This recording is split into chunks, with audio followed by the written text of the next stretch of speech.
Nak tahu macam mana SW Corp uruskan sisa pepejal dan pembersihan awam? Jom saya tunjukkan.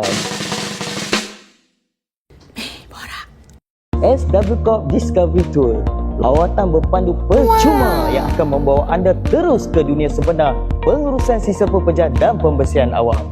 Bayangkan, anda berdiri di depan arca Waste to Art di SW Corp.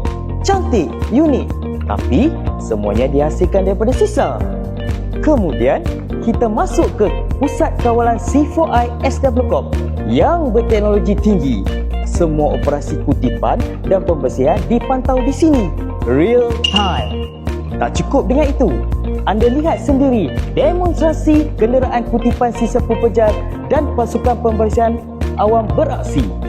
Lepas tu, kita singgah di pusat drive-thru recycling center.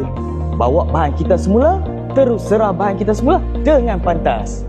Akhir sekali, kita terokai teknologi Waste to Energy. WTE ialah proses menukarkan sisa pepejal kepada tenaga boleh diperbarui seperti elektrik, haba atau bahan bakar. Melalui proses ini, secara tidak langsung membantu mengurangkan kebergantungan kepada tapak pelubusan yang semakin cepat penuh.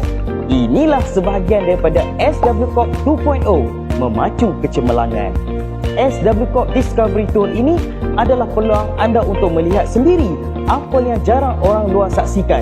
Operasi sebenar dari belakang tabir dalam konteks pengurusan sisa pepejal dan pembersihan awam. Ingat, tempat adalah terhad. Discovery Tour. Kenali, amati dan pelajari secara percuma.